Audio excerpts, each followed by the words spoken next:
ৰাখিছে আৰু মেইনলি মই বিভাগৰ কথাটো কৈছো যে যেতিয়ালৈকে ৱাটাৰ বডিজ এক্টৰ পৰা আমাৰ গাত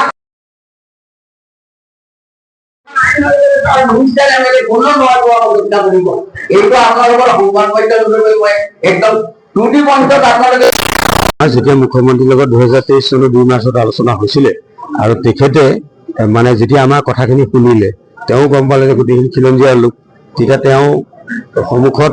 ডিচি বহি আছিলে কাষত চেয়াৰমেন আছিল জিএমডি চেয়াৰমেনক ক'লে আপোনাৰ প্ৰয়োজনীয় ভূমিখিনি লৈ সীমা দি দিব আৰু সীমা দিয়াৰ পাছত ডিচিক কৈছিল যে তেওঁ নাম কাঢ়ি কৈছে পল্লৱ যে যেতিয়া জিএমডিয়ে সীমা দিব সীমাৰ বাহিৰৰ লোকসকলক আপুনি টেনশ্যনত নাৰাখিব কথা দি দিয়াৰ ব্যৱস্থা কৰিব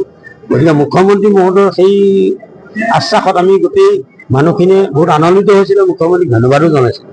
আৰু আমি ভাবোঁ মুখ্যমন্ত্ৰী সেইটো মনত আছে কাৰণ এইজন মুখ্যমন্ত্ৰী বহুত পুৰণা কথাও তেওঁৰ মনত থাকে তেওঁ নাপাহৰে গতিকে এতিয়া আমি কাইলৈ অধিৱেশন আছে বিধানসভাৰ আমি এই বিধানসভাৰ অধিৱেশনৰ জৰিয়তে আমাৰ গুৱাহাটী উন্নয়ন মন্ত্ৰী মহোদয়কো আমি অনুৰোধ জনাইছোঁ যাতে আমাৰ জিএমডিয়ে যিটো সীমা নিৰ্ধাৰণ কৰি দিলে এই সীমা নিৰ্ধাৰণৰ বাহিৰৰ মানুহখিনি সীমাৰ বাহিৰৰ যিখিনি লোক এতিয়াও বাস কৰি আছে এই তেওঁলোকৰ ভূমিখণ্ড ৱেটলেণ্ডৰ দাগৰ পৰা কৰ্তন কৰি দিব দাগ কৰ্তনটো আমাৰ প্ৰধান কথা আৰু ক্ষতিপূৰণটো অলৰেডি দি আছে RCCক 10 লাখ আছাম টাইপক 5 লাখ আৰু চালিঘৰ যাৰ ভাঙিছে তাক 1 লাখকে মুখ্যমন্ত্ৰীয়ে যেনেকৈ কথা দিছিল তেনেকৈ তেওঁ দি আছে আৰু এতিয়া যিসকল বাকী আছে তেওঁলোককো দিব এই ভেৰিফিকেশ্যন চলি আছে আৰু সংস্থাপনৰ কথাটো কিনে আমাক চেয়াৰমেনেও জনালে জিএমডি অধ্যক্ষ ডাঙৰীয়ে যে তেওঁলোকে মাটি চাই আছে পালে তেওঁলোকেও সংস্থাপনৰ বিষয়টো বিবেচনা কৰিব সেইকাৰণে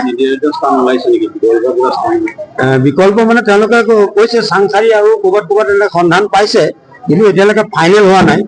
ফাইনেল হ'লে তেতিয়া তেওঁলোকে মানে মাটি হয় কাৰোবাক তাতে টাউনশ্বিপ কৰি কিবা ফ্লেট কিবা জাতীয় কৰি তেওঁলোকে দিয়াৰ এটা চিন্তা চৰ্চা কৰি আছে চৰকাৰে গতিকে সেইকাৰণে আমাৰ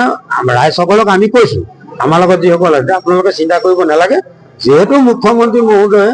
এতিয়ালৈকে আমাক নিদিওঁ বুলি কোৱা নাই আমাক নকৰোঁ বুলি কোৱা নাই আৰু তেওঁ যিদিনাৰ পৰা তেওঁ যিটো কথা কৈছে সেইমতে কাম কৰি আছে আজিলৈকে পজিটিভত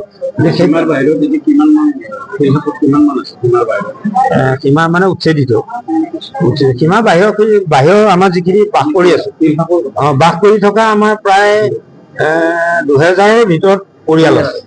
তাৰমানে আমাৰ অকল এই পাৰে নৈ সিপাৰেও আছে দলবাৰী ফালেও গোটেই মিলি প্ৰায় 2000 পৰিয়াল আছে এই 2000 পৰিয়ালে বাস কৰি থকা ভূমিখণ্ড কাৰণ তেওঁলোক বহুত পুৰণা দিনৰ মানুহ